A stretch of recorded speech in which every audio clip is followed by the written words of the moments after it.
Jumping from website to website, looking at houses for sale and making your plans, there are some things you need to know about how some home sellers operate. Our Fox 5 real estate expert John Adams pulls back the curtain to show you the tactics employed by the unscrupulous sellers out there to sell their home to you. Good morning, man. How you doing? Good morning. Some sellers that are unscrupulous. They ruin it for everybody, right? Well, they do, and that's sad. But we have to be careful. You got to protect yourself today. Yeah, absolutely. So what's this all about?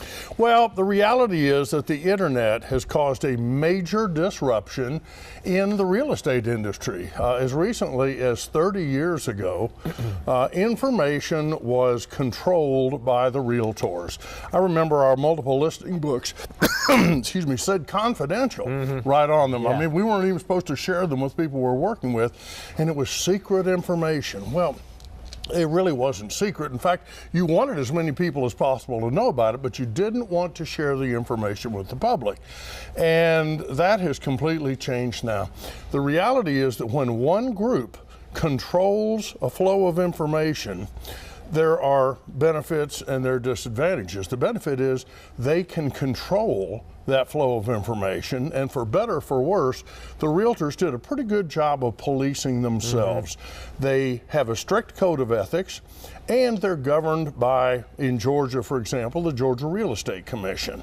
So they have an obligation to be honest and straightforward. Things have changed. Yeah. Today, many home sellers, at least initially, try to sell their home themselves, and I don't blame them. You got time to do it, and you don't mind.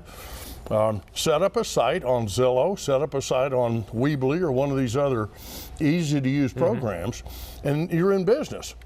But my concern is that sometimes some of these sellers take liberties with the truth. Sure. And I'm not even looking for a house, and I still go online and look at houses sometimes. So let's talk about what the online home shopper, what do you need to look out for? Well, the first thing is to beware of pictures that are professionally enhanced to make the property look spectacular. I mean, it's common to use a wide angle lens or a widescreen lens, and you can make a closet look like a concert hall if you use a lens that's distorted enough. And I think that buyers are often surprised when they get to the property, Buck, and it's not at all like what they saw on the internet, and they're disappointed. All right, is that illegal that you not share that information, or that you doctor those photos? Well, these kinds of things? No, it's no more illegal than Miller saying that Miller Lite tastes great and it's less filling. Well, I don't know whether it is or not, but it sounds good. It's an advertising slogan. That's called puffery. And it is legal. In my opinion, it's unethical. But some of these online sellers will use Photoshop. There's actually a program now, or a number of them, where you send them pictures of your empty rooms.